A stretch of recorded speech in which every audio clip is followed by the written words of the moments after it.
So once again dear बहुत बहुत welcome है आपके अपने यूट्यूब चैनल द इंजीनियर्स अड्डा 365 पे। सो डियर कैसे हैं आप लोग। आई होप आप लोग अच्छे होंगे एंड स्टडी भी चल रही होगी। जैसा कि जानते हैं आज हम पढ़ने वाले हैं अपना एनर्जी कंजर्वेशन, जो कि हमारा यूपी पॉलिटेक्निक फोर्थ सेमेस्टर का सिलेबस है। इसमें हम देखेंगे कौन कौन से चैप्टर्स हैं, कितने चैप्टर्स हैं, और इसको वन बाय वन एक एक चैप्टर एक लेक्चर में कंप्लीट करते हुए चलेंगे। तो जैसा कि मैं वीडियो को पहले ही बता दे रहा हूँ कि हमारा एक लेक्चर में लगभग एक कह सकते हो कि एक चैप्टर कंप्लीट होने वाला है। तो विदाउट वेस्टिंग टाइम आप भी कंटिन्यू वीडियो में बने रहिएगा ताकि आपका भी ये सिलेबस क्लियर हो जाए। जैसे कि आप जानते हैं बहुत ईजी है, मेरे पढ़ाने का तरीका आपको जानते हैं। यदि आप नहीं जानते तो आज जान जाएंगे। मैं चीज़ों को अच्छे से एक्सप्लेन करूँगा और आपको हर चीज़ें अच्छे से समझाऊंगा, क्योंकि ज़्यादा वैसे में कुछ है नहीं। आप इसको समझे हैं, सुने हैं, पढ़े हैं, बस आपको एक बार इसको क्या है रिवाइज करना है, पढ़ना है नोट्स को और मेरी बातों को सुनना है, तो आपको सब चीज़ें बेसिकली क्लियर हो जाएगी। तो यहाँ आपको शो हो रहा हो, आप देख सकते हैं कि एनर्जी कंजर्वेशन है। एनर्जी कंजर्वेशन क्या होता है, कौन से टॉपिक पढ़ने हैं और क्या चीज़ें होती हैं, वो सब हम देख लेते हैं इसी लेक्चर में। चलिए टॉपिक को चलते हैं without wasting time. So dear जैसा कि आप जानते हैं हमारा क्या है, हम जो पढ़ रहे हैं आज पढ़ने वाले हैं एनर्जी कंजर्वेशन। क्या पढ़ने वाले हैं, रुकिएगा थोड़ा, इसका कलर चेंज कर लेते हैं। ये वो मैंने इसका कलर चेंज कर लिया। तो हम पढ़ने वाले भैया energy conservation. Energy conservation, energy क्या होती है, कंजर्वेशन क्या होता है, आप इन दोनों वर्ड से परिचित होंगे। एनर्जी मतलब कह सकते हो कि वर्क, कार्य करने की क्षमता को ऊर्जा करते हैं, ऊर्जा वगैरह जानते हैं। Capability or ability to do work is known as the energy. Energy सब जानते हैं अच्छे से, सभी चीज़ों की डिफिनेशन आगे हम जानने वाले हैं। कंजर्वेशन मतलब बचाव, उसका कह सकते हो सही से उसका यूज करना विदाउट वेस्टेज। तो ये सब चीज़ें होती है एनर्जी कंजर्वेशन में। चलिए टॉपिक को चलते हैं और हम पहला चैप्टर इसी लेक्चर में निपटा देते हैं, इसका काम तमाम कर देते हैं। सो यदि आप भी मेरे चैनल पे नए हैं तो प्लीज़ करके यार मेरे चैनल को सब्सक्राइब कर लीजिए और दोस्तों के साथ हो सके तो शेयर कीजिए, लेकिन हाँ चैनल को प्लीज़ सब्सक्राइब कर लीजिए, इतना कर दीजिएगा। मैं आप लोगों के लिए बहुत हार्ड वर्क किया हूँ, जानते हो वीडियो बनाने में बहुत टाइम लगता है ये सब चीज़ों को। तो आज चलिए टॉपिक को चलते हैं। आज हम पढ़ने वाले भैया भैया क्या पढ़ने वाले हैं, आप देख सकते हैं कि चैप्टर 1 क्या हमारा, ऊर्जा के मूल स्रोत क्या है। ऊर्जा ऊर्जा के मूल तत्व कह सकते हो, बेसिक ऑफ एनर्जी क्या है, मतलब कि हमारा जो बेस रहने वाला वो क्या है एनर्जी का। तो ये आज हम पढ़ लेंगे, इसको हम अब खत्म कर देंगे। तो आप देख सकते हैं कि हमारा चैप्टर 1 है ऊर्जा के मूल तत्व। सब चीज़ें आपको क्लियर होने वाली है, मेरी बात को बहुत अच्छे से गौर से सुनिएगा। ऊर्जा के मूल तत्व क्या है, तो सबसे पहले जान लेते हैं भैया ऊर्जा ही क्या है। ऊर्जा जैसे शब्द आप सभी लोग परिचित होंगे, यहाँ लिखा है और आप लोग तो काफ़ी ज़्यादा भाई इंजीनियर हैं, आप लोग तो काफ़ी ज़्यादा इंटेलिजेंट है, ये सब चीज़ें आप समझते हैं कि कार्य करने की क्षमता को ऊर्जा कहते हैं। ऊर्जा के बिना कोई भी कार्य करना संभव नहीं है, होना या संभव नहीं है, ऐसा कहा गया है इसमें। भैया क्या है कि कार्य करने की क्षमता, जैसे कि बचपन से पढ़ते आ रहे हैं, फिजिक्स में पढ़े होंगे, 10th में या 12th में, डिप्लोमा में पढ़ रहे हैं, यही सब चीज़ें ऊर्जा के बिना कोई भी कार्य करना होना क्या है संभव नहीं है या हो नहीं सकता। ये जाहिर सी बात है भैया, जाहिर सी बात कैसे है, जाहिर सी बात है। अब क्या करते हैं कि आप काम करते हैं, मान लीजिए आप पढ़ाई करते हैं तो उसमें भी कुछ ना कुछ एनर्जी लगती है। आप मान लीजिए पानी पीते हैं तो आपको एनर्जी मिलती है, खाना खाते हैं तो एनर्जी मिलती है, उस एनर्जी को आप कहीं वेस्ट कर देते हैं, मेहनत करते हैं। किसान होंगे तो खेत में जाकर काम करते हैं, बच्चे स्टूडेंट हैं तो पढ़ाई करते हैं, तो एनर्जी एनर्जी आप काम करने में लगाते हैं ना कहीं। तो हर वो कोई चीज़ मतलब कोई भी काम करना हो तो उसमें क्या लगती है, हमारी एनर्जी लगती है, तो वही कार्य करने का क्षमता को ऊर्जा कहते हैं। तो कह सकते हो कि एनर्जी इज वर्क, कह सकते हो कैपेबिलिटी या doing work is known as. सही ऐसी चीज़ें इंग्लिश में नहीं बताएंगे, आप हिंदी में समझिएगा, इंग्लिश वाले अपना समझ लेंगे। तो कार्य करने की क्षमता को ऊर्जा कहते हैं भैया। ऊर्जा के बिना कोई भी कार्य करना होना संभव नहीं है। सभी प्रकार की मशीनें यंत्रों को चलाने के लिए ऊर्जा की आवश्यकता होती है, सिंपल सी बात है। आपको पंखा चलाना है, अभी जहाँ बैठे होंगे वहाँ अगर फैन चल रहा है तो अच्छी बात है, अगर नहीं चल रहा है तो कोई बात नहीं।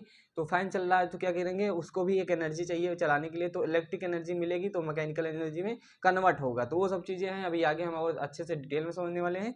तो ऊर्जा क्या होती है आप समझ गए होंगे, हर चीज़ जल्दी से आपके सामने बल्ब जल होगा, कोई भी चीज़ें जल रही होगी तो उसको क्या चाहिए भैया, उसको चाहिए ऊर्जा। कौन से ऊर्जा मिल रही है, उसको मिल रही है, जैसे बल्ब जल रहा है तो बल्ब को मिल रही है हमारी इलेक्ट्रिक एनर्जी, जो कि कन्वर्ट हो जा रही है किसमें, हमारी प्रकाश एनर्जी में। ये सब चीज़ें हैं, आप समझ सकते हैं। तो आप बात कर लेते हैं भैया, जो हमारा क्वेश्चन एग्जाम में भर भर के पूछा जाता है, वो भर भर के पूछा जाने वाला क्वेश्चन क्या है कि ऊर्जा का वर्गीकरण। जी हाँ गाइज, बहुत बहुत क्वेश्चन ये इंपॉर्टेंट है, कह सकते हो कि जो क्वेश्चन पहले चैप्टर से आएगा यहीं से आपका आने वाला है कि ऊर्जा का वर्गीकरण कीजिए और इनको विस्तार से समझाइए। 5 नंबर का एक क्वेश्चन रहने वाला है आपके एग्जाम पेपर में। तो इसको समझ लेते हैं क्या है कि हमारा ऊर्जा कई प्रकार की होती है। जाहिर सी बात है, देखिए किसी चीज़ को बांटने का आधार होता है, किसी चीज़ को भी, जैसे मान लीजिए मनुष्यों को बांटिए तो कहिए कि ये कोई दो लोगों को कंपेयर कीजिए, तो क्या होता है कि कोई लंबा है कोई गोरा है, मतलब कैसे, मतलब कोई लंबाई के आधार बांटे तो कोई लंबा है कोई नाटा है, कोई नॉर्मल है, क्या कह सकते हो, सुंदरता के आधार बांटेंगे तो कोई काला है तो कोई गोरा है। वही कह सकते हो कि दिमाग के आधार पे या इंटेलिजेंसी के आधार पे बांटेंगे तो कोई मंद बुद्धि है तो कोई समझदार है। तो बांटने के क्या है, आधार होते हैं। तो ऊर्जा का वर्गीकरण जो हमने किया है कुछ इस प्रकार से किया है, आप देख सकते हैं कि ऊर्जा क्या है। ऊर्जा क्या है कि ऊर्जा जो कई प्रकार की होती है भैया, ऊर्जा जो ऊर्जा कई प्रकार की होती है, ऐसे इसमें देख सकते हैं कि जो आपका सिलेबस है उसके अकॉर्डिंग चीज़ें चल रही हैं। आप सुनते जाइएगा, राइटिंग में थोड़ा कम ध्यान दीजिएगा, सुनेंगे तो आप एक बार रिवाइज कर लेंगे मेरी बातों को सुनकर, नोट्स को, तो आपको सब कुछ क्लियर हो जाएगा, ज़्यादा कुछ करना नहीं पड़ेगा। तो ये सब देख सकते हैं कि हमारा क्या है कि इसको 3 भाग में डिवाइड किया गया है भैया। हमारा क्या है, पहला ये है प्राथमिक और द्वितीयक, और दूसरा क्या है कॉमर्शियल एंड नॉन कॉमर्शियल, तीसरा क्या है रिन्यूएबल एंड नॉन रिन्यूएबल। ये सब क्या होता है आगे जानते हैं। प्राथमिक मतलब प्राइमरी और द्वितीयक मतलब सेकेंडरी। तो प्राइमरी एंड सेकेंडरी एनर्जी, दूसरा क्या है हमारा, दूसरा ये है कि commercial and non commercial, and तीसरा क्या है renewable and non renewable energy. इतना हो गया एनर्जी क्या है, ये सब चीज़ें हैं आप जानते हैं, तो आपको दिखा देते हैं। तो चलिए वन बाय वन जान लेते हैं। सबसे पहले हम जानेंगे किसको, सबसे पहले हम जानेंगे इनको महाराज को, जो कि हमारे क्या है प्राथमिक व द्वितीयक ऊर्जा है। भैया ये सब आप पढ़े हैं, आप एक बार इसको सुनेंगे उसके बाद आपको खुद समझ में आ जाएगा कि कोई ऐसी चीज़ नहीं जो समझ नहीं आ रही। तो प्राथमिक व द्वितीयक ऊर्जा के बारे में समझने वाले हैं, जिसको इंग्लिश में प्राइमरी एंड सेकेंडरी एनर्जी।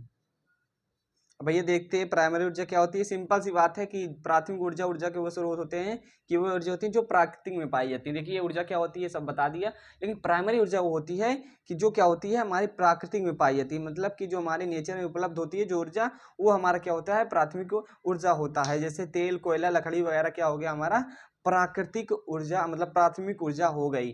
तो आपको याद रखना है, क्या याद रखना है कि प्राथमिक ऊर्जा ऊर्जा के वे स्रोत हैं जो प्रकृति में पाए जाते हैं या प्रकृति में इकट्ठा होते हैं या प्रकृति में रहते हैं। सिंपल सी बात है, उदाहरण के तरीके हम समझ सकते हैं कि क्या होते हैं तेल कोयला लकड़ी वगैरह जो भी नेचर में ही तो होते हैं, क्या और कहीं से आते हैं, क्या इसको हम अपने से बनाते हैं। तो आप समझ सकते हैं क्या होता है कि हमारी जो चीज़ें क्या होती है नेचर में उपलब्ध होती है प्रकृति में पाई जाती हैं, जैसे तेल हो गया कोयला हो गया लकड़ी हो गया, हमारा प्राथमिक ऊर्जा होता है। द्वितीयक ऊर्जा क्या होती है, द्वितीयक ऊर्जा समझ लेते हैं डियर कि द्वितीयक ऊर्जा क्या होती है।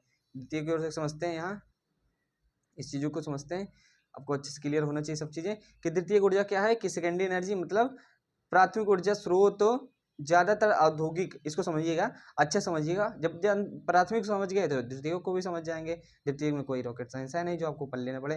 क्या है प्राथमिक ऊर्जा स्रोत ज़्यादातर औद्योगिक उपयोगों में द्वितीयक ऊर्जा के स्रोत में परिवर्तित हो जाते हैं। ऐसा कहा जा रहा है कि यहाँ जो प्राथमिक ऊर्जा के स्रोत हैं वो क्या है ज़्यादातर जब उद्योगों में इंडस्ट्री में फैक्ट्री में कंपनी वगैरह में प्रयोग होते हैं, तो वो क्या होता है द्वितीयक सेकेंडरी एनर्जी के फॉर्म में वहाँ परिवर्तित हो जाते हैं। जैसे आप समझ सकते हैं, जैसे आपके पास क्या है, जैसे हमारा क्या है कि तेल कोयला गैस क्या भाप हुआ विद्युत ऊर्जा में परिवर्तित हो जाता है। जाहिर सी बात है, मान लीजिए इंडस्ट्री वगैरह में क्या होता है कि हमारा जैसे तेल है, तेल से आप क्या चलाएंगे जनरेटर चलाएंगे, उससे क्या होगा फिर उससे क्या करेंगे आप इलेक्ट्रिक जनरेट करेंगे तो उससे और भी काम करेंगे। तो बेसिकली ये कहा जा रहा है कि जो प्राकृतिक में जो भी चीज़ें उपलब्ध हैं, प्राथमिक ऊर्जा में जो भी चीज़ें उपलब्ध हैं, उसको क्या है कि जब हम इंडस्ट्री वगैरह में प्रयोग करते हैं तो दूसरे फॉर्म में बदल जाती है, द्वितीयक ऊर्जा के फॉर्म में आ जाती है। जैसे कह सकते हो कि जैसा तेल कोयला और गैस हो गया, जो हमारा क्या होता है कि भाप या विद्युत ऊर्जा में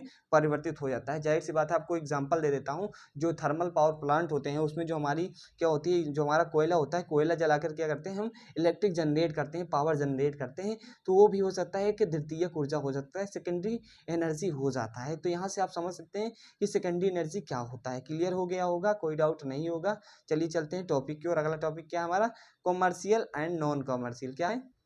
सो तीसरा दूसरा क्या भाई है हमारा, जो हमारा है वाणिज्यिक ऊर्जा व अवाणिज्यिक, जैसे इंग्लिश में कहते हैं commercial and non commercial energy. ये क्या होती है, सिंपल सी बात है, कॉमर्शियल मतलब जो भी चीज़ें बाजार में, जो भी एनर्जी बाजार में पैसे के रूप में बिक रही है, जिसका फिक्स रेट है, पेट्रोल हो गया, डीजल हो गया, मिट्टी का तेल हो गया, लकड़ी हो गई, कोयला हो गया, तो ये हमारा कॉमर्शियल हो गया। वही नॉन कॉमर्शियल इसके जस्ट अपोजिट हो गया। तो इसकी प्रॉपर डिफिनेशन देखते हैं, उसके बाद इसको अच्छे से समझते हैं। तो क्या हमारा कॉमर्शियल को आप समझा सकते हैं कि यहाँ देखिएगा कॉमर्शियल एंड नॉन कॉमर्शियल जो हमारा है वह ऊर्जा के स्रोत जो बाजार में निश्चित कीमत पर उपलब्ध होते हैं। भैया मैंने वही बताया, पेट्रोल डीजल जो भी आप पेट्रोल पंप वगैरह से चीज़ें लेते हैं जिनका रेट फिक्स होता है केरोसिन वगैरह का, तो वो वाणिज्यिक ऊर्जा हो जाती है, जैसे कोयला, बिजली, शुद्ध पेट्रोलियम उत्पाद, शुद्ध पेट्रोलियम का उत्पाद। पेट्रोलियम समझते हैं, पेट्रोलियम का मतलब होता है क्या होता है कि पेट्रोल और पेट्रोलियम सब अलग चीज़ें हैं। पेट्रोलियम से ही पेट्रोल डीजल केरोसिन बनता है, यहाँ इतना जान लीजिए। ओके, तो ये सब चीज़ें हैं कि जो मार्केट में जिनका रेट फिक्स होता है, कॉमर्शियल होती है, वही चीज़ें हमारी कॉमर्शियल एनर्जी के फॉर्म में होती है। अब नॉन कॉमर्शियल की बात कर लेते हैं, तो रुकिएगा थोड़ा। तो नॉन कमर्शियल को देख लेते हैं कि वही बात है, वह ऊर्जा स्रोत जो किसी निश्चित कीमत पर उपलब्ध नहीं होते हैं या उनकी ऊर्जा का कीमत बहुत कम होती है। जाहिर सी बात है, जो भी मान लीजिए एग्जांपल देखें तो आपको क्लियर हो जाएगा। प्रायः वह आसानी से उपलब्ध होती हैं, जैसे जिसे हम क्या अवाणिज्यिक या नॉन कमर्शियल एनर्जी कहते हैं। ऊर्जा के स्रोत के रूप में जलाने वाली लकड़ी, जाहिर सी बात है जो जंगलों में या नॉर्मली हमारी जो लकड़ी वगैरह मिलती है वो, और गोबर हो गया, डंग हो गया, और कुछ अपशिष्ट पदार्थ हो गए। अपशिष्ट मतलब समझते हैं ना, जो सड़े गले पदार्थ हो गए, कूड़ा करकट हो गया, जिससे बायोगैस से हम जनरेट कर सकते हैं।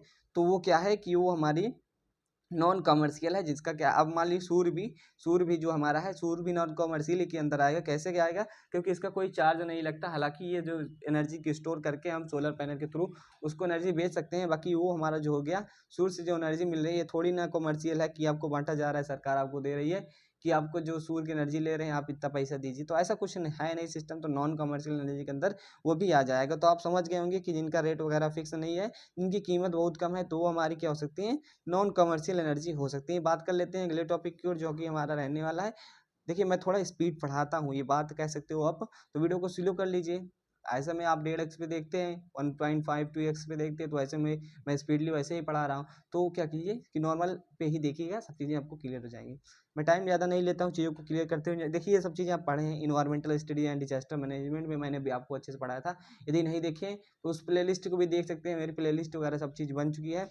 बस आपसे ये रिक्वेस्ट है कि यदि चैनल बने तो प्लीज़ चैनल को सब्सक्राइब कर लीजिए, आप चैनल में बहुत काम आएगा। क्वेश्चन जो हमारा है, ये क्वेश्चन आ भी सकता है आपको, जो मैं पहले ही बता दिया था। तो रिन्यूएबल एंड नॉन रिन्यूएबल मतलब कह सकते हो कि क्या, रिन्यूएबल एंड नॉन रिन्यूएबल।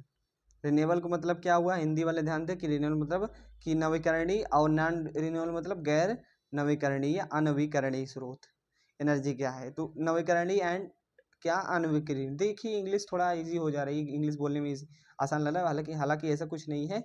तो रिन्यूएबल को समझते हैं, मतलब कह सकते हो कि नवीकरणीय ऊर्जा को समझते हैं। तो ऊर्जा के ऐसे स्रोत, यही इसको क्या है, ऊर्जा के ऐसे स्रोत, जो मेरी बातों को सुनिए, ऐसे स्रोत जिनका भंडार असीमित है, मतलब जिनकी मात्रा बहुत है, जिनका हम बार बार प्रयोग कर सकते हैं, जिनका उपयोग हम बार बार किया जा सकता है, अर्थात ये ऊर्जा के स्रोत कभी खत्म नहीं होंगे। तो ऊर्जा के ऐसे स्रोत क्या होते हैं, हमारे रिन्यूएबल एनर्जी कहलाते हैं। तो फिर से बता दे रहा हूँ कि पृथ्वी पर ऐसे ऊर्जा के स्रोत जिनकी मात्रा जो है, जिनका भंडार जो है, स्टोरेज जो है, वो असीमित है, जिन मतलब सीमित नहीं है, बहुत ज़्यादा है, और इनका हम बार बार प्रयोग कर सकते हैं। तथा ये क्या होता है कि ये क्या होते हैं, ये प्रदूषण उत्पन्न नहीं करते हैं। प्रदूषण किए बिना हम इनसे क्या होता है, ऊर्जा स्टोर कर सकते हैं, ऊर्जा ले सकते हैं।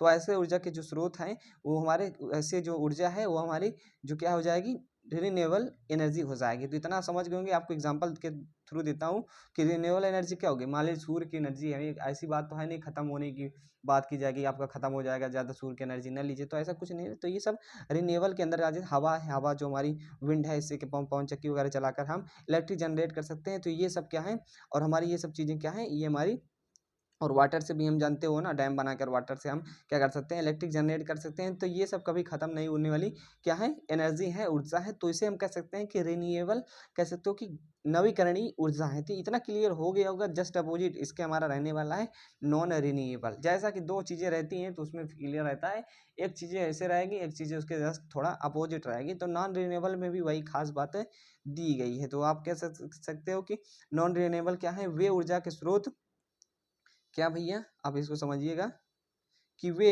इसको मैं आपको बोल दे रहा हूँ, आपको समझ लेना है कि रिन्यूएबल वे ऊर्जा स्रोत है जिनका भंडार सीमित है, मतलब कि फिक्स वॉल्यूम में, एक फिक्स क्वांटिटी में उनकी मात्रा पृथ्वी पे है, जिन प्रयोग करने के बाद उनको, मतलब बार बार प्रयोग करने के बाद, या 1 से 2 बार जितना बार प्रयोग करने के बाद क्या हो जाएगा, क्या हो जाता है कि वो खत्म हो जाते हैं। आज जाहिर सी बात है, सीमित मात्रा है तो खत्म हो जाएंगे, उनका उपयोग ज़्यादा बार बार करेंगे। और क्या है कि उनको उत्पादित करना भी कठिन होता है। सपोज दैट आप क्या है कि आपके पास कोयला है, पेट्रोलियम है, तो ये क्या होता है जानते हो, लाखों करोड़ों वर्ष लग जाते हैं। इसका क्या है कि जब ये हम कोयला कैसे बनता है सब जानते होंगे, लाखों करोड़ों वर्ष पूर्व जब पृथ्वी क्या होती है उथल पुथल हो गई थी, तो उसमें पेड़ पौधे जीव जंतु डायनासोर वगैरह दब के मर गए थे, वही सभी चीज़ें क्या होंगी अपघटित होकर जीवाश्म ईंधन के रूप में आज उभरी हैं। तो जाहिर सी बात है यह प्रोसेस में बहुत टाइम लगा होगा। कितना लगा होगा? बहुत ज़्यादा टाइम लगा, मिलियन साल से भी ज़्यादा टाइम लगा होगा। तो इसमें क्या हो जाएगा, इसके द्वारा हम फिर से कोयला को बनाएं, उत्पन्न करें, तो ऐसा पॉसिबल नहीं है।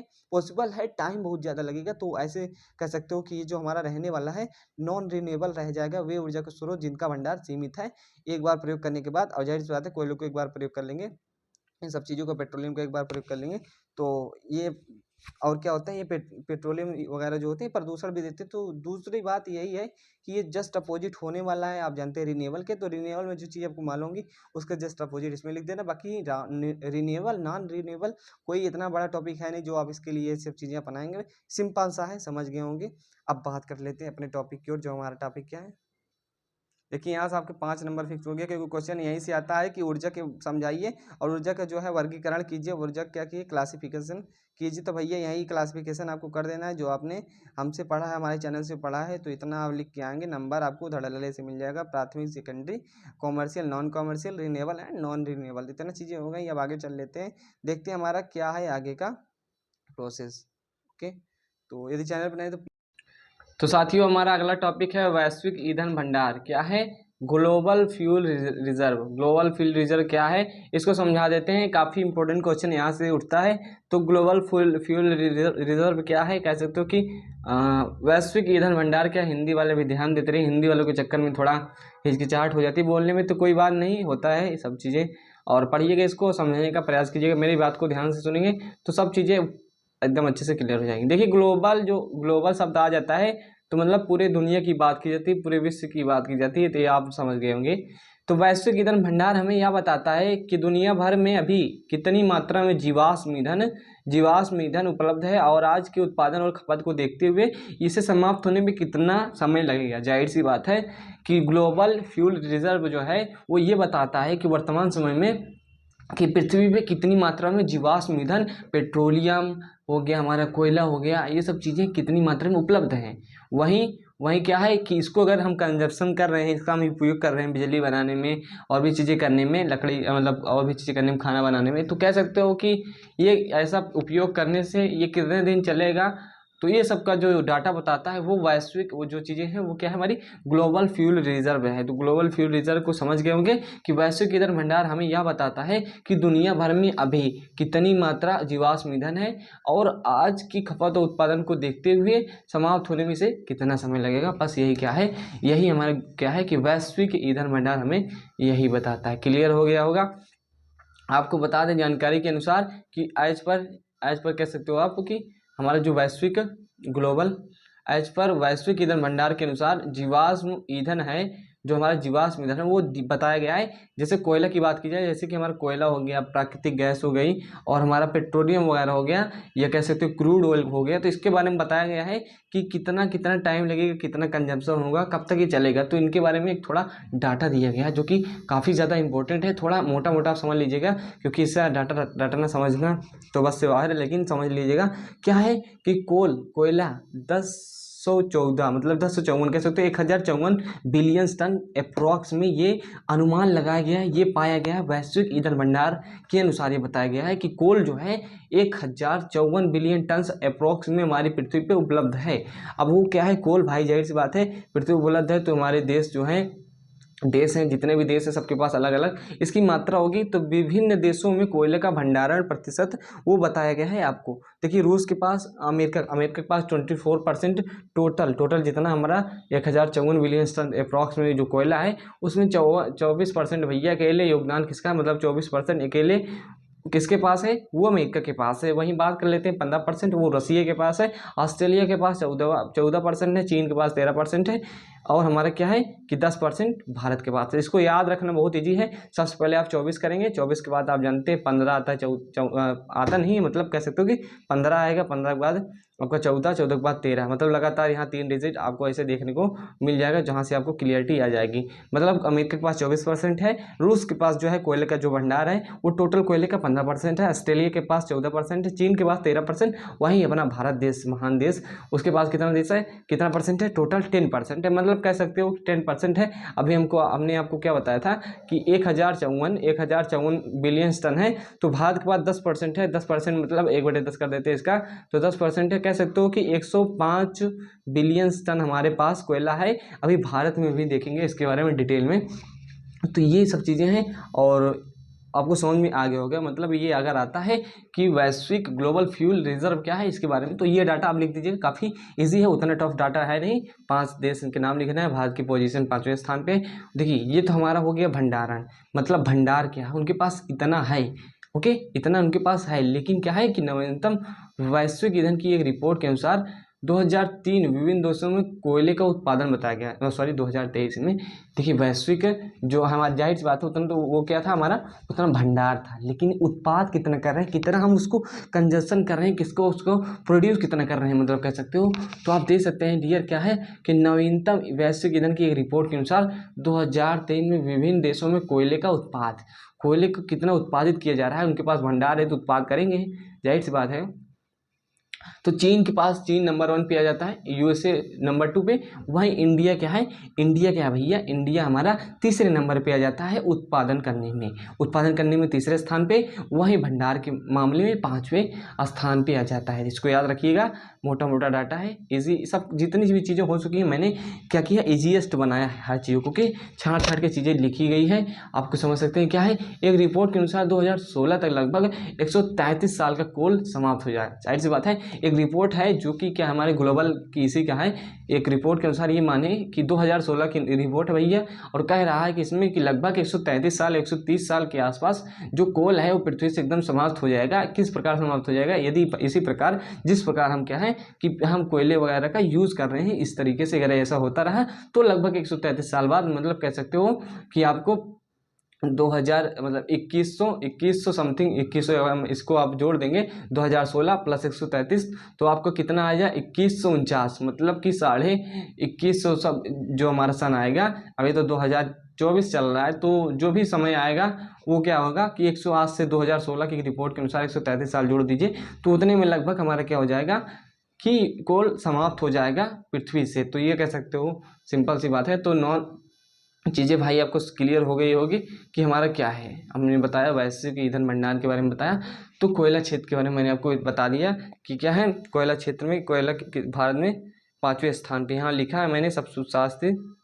तो अब इसको समझ लिए, कोयला को समझ लिए। आप क्या करते हैं कि वैश्विक ईंधन प्राकृतिक गैस को समझते हैं। यहाँ आप देखिए, रुक जाइए, अब देखिए क्या है कि जो वैश्विक ईंधन भंडार है उसमें क्या है कि प्राकृतिक गैस, वैश्विक ईंधन भंडार तो आपको मैंने बताया था कि पृथ्वी में जितना भी जीवाश्म ईंधन उपलब्ध है, और जीवाश्म ईंधन के अंतर्गत हमारा प्राकृतिक गैस भी आ रहा है। तो प्राकृतिक गैस मतलब नेचुरल गैस, जो भी हमारा जो है बायोगैस वगैरह है, वो कितनी मात्रा में क्या है जो उपलब्ध है। तो आप देख सकते हैं डियर क्या है कि नेचुरल गैस जो है टोटल क्या है 992 क्यूबिक ट्रिलियन है। कितना, 992 क्यूबिक ट्रिलियन। क्यूबिक मीटर मतलब जानते हैं, अगर आप कह दी जाए 1 क्यूबिक मीटर कितना होगा, तो 10 की पावर 3, मतलब कह सकते हैं 1000 लीटर होगा 1 क्यूबिक मीटर बराबर। तो इतना तो ये सब चीज़ें जानते हैं। पानी की बात करें यदि एक, तो ये सब चीज़ें मैं एक आपसे क्वेश्चन पूछता हूँ, छोड़िए ये सब चीज़ें। ट्रिलियन, जो ट्रिलियन यहाँ लिखा है, तो 1 ट्रिलियन बराबर कितना होता है, मैं आपको बता दूंगा। यदि आप पूछेंगे तो 1 ट्रिलियन बराबर कितना होता है, यदि किसी भी स्टूडेंट को यह बात मालूम है कि ट्रिलियन जो शब्द यहाँ यूज़ हुआ है वो ट्रिलियन क्या होता है, वो 1 ट्रिलियन बराबर किसके बराबर होता है, तो ये समझ लीजिए।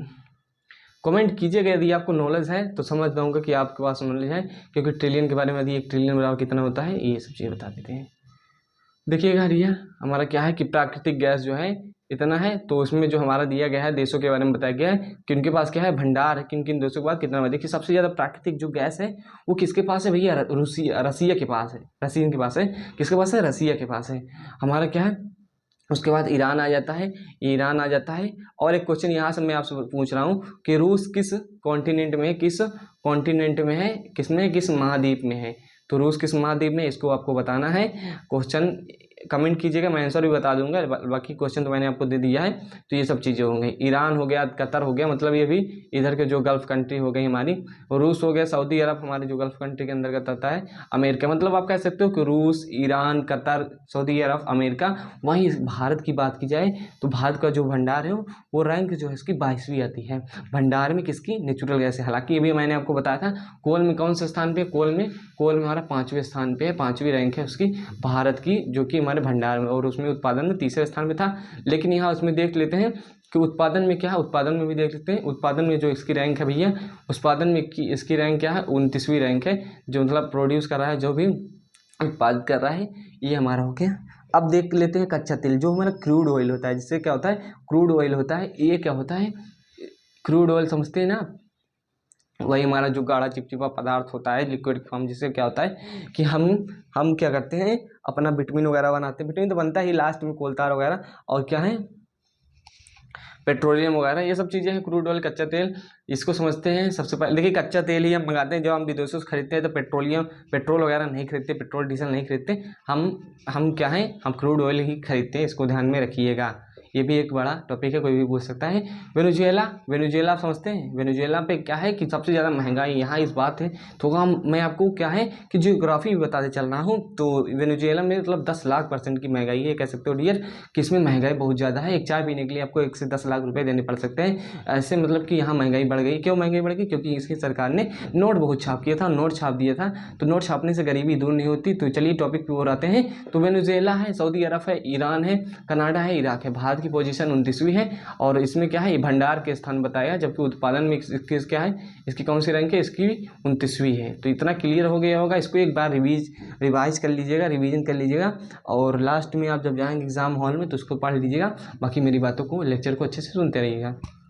अब देखिए, ये तो था ग्लोबल मतलब विश्व स्तर पे। लेकिन क्या बात करते हैं हम भारत में ऊर्जा का क्या प्रतिशत है कि एनर्जी सेरेनियो जो भी हो इंग्लिश में, अब देख सकते हैं लिखा है एनर्जी सेनेरियो जो हमारा है ऑफ इन इंडिया, कह सकते हो। तो भारत में ऊर्जा का परिदृश्य कैसा है, भारत में ऊर्जा का क्या क्या क्या, किस चीज क्षेत्र से, किस किस चीज़ों से कितनी ऊर्जा प्राप्त हो रही है, उसको समझते हैं भारत के बारे में। अभी तो ग्लोबल पढ़ रहे थे, एंड अब हम इंडिया में आ जाते हैं। इंडिया में आने के बाद आप समझते हैं कि क्या है, जाहिर सी बात है, समझाते हैं कि भारत में ऊर्जा खपत का वर्तमान स्तर, जो लेवल है, वर्तमान में जो पोजीशन है, कुल ऊर्जा खपत का केवल 5.23 या 5.23% कह सकते हो ऊर्जा की खपत में चीन, अमेरिका, रूस तथा चाइना के बाद, मतलब चाइना, अमेरिका, रूस के बाद चौथे स्थान पे। भैया क्या है कि जो भारत है, प्यारा देश है जो हमारा, वो क्या है, ऊर्जा खपत में वर्तमान जो स्थिति है, वो केवल जो टोटल ऊर्जा का केवल 5.23%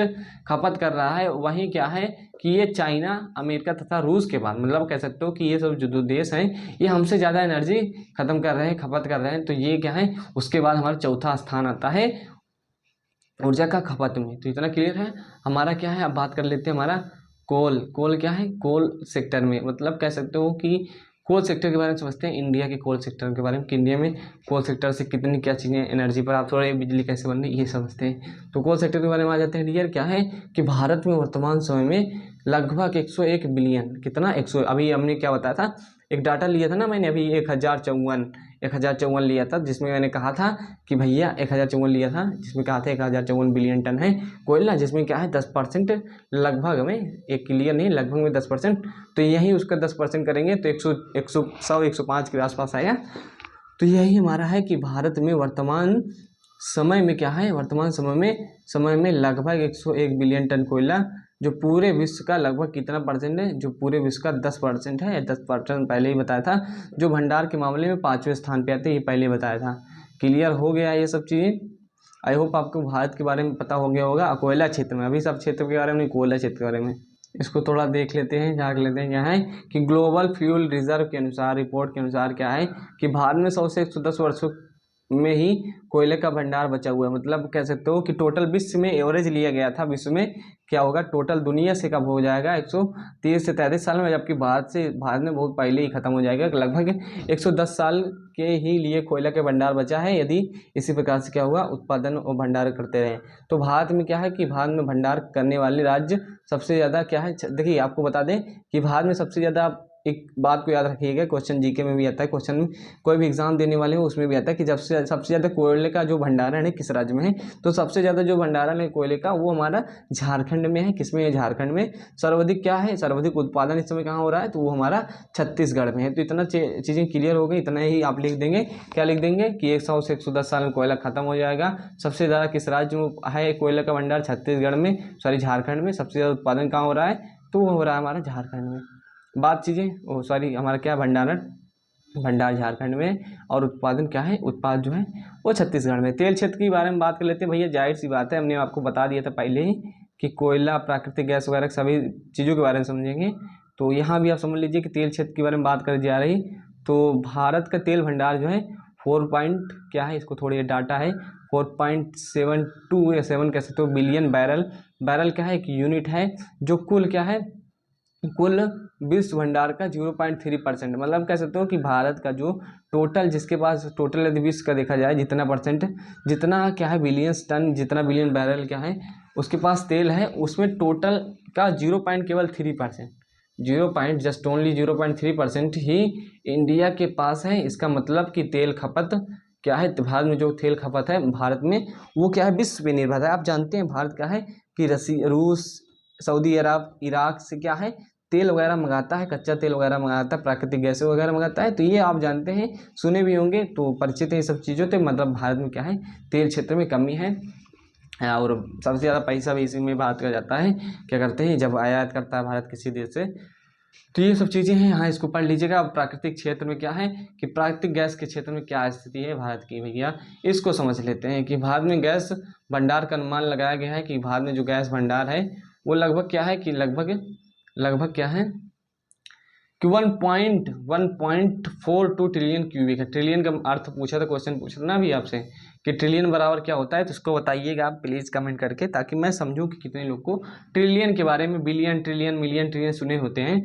मिलियन तो सब समझते हैं 10 लाख होता है, और आपको कॉन्सेप्ट दे दूँ तो मिलियन को इंटू मिलियन करेंगे तो आपका क्या हो जाएगा, आपका 1 मिलियन होता है ट्रिलियन के बराबर। आप कहेंगे ये क्या है, तो कुछ नहीं है। अब इसको बस ट्रिलियन के बारे में आप मुझे कमेंट कीजिएगा, अभी मैं इसको चर्चित नहीं करूँगा क्योंकि वीडियो लंबा हो जा रहा है। तो ये सब चीज़ें हो गई।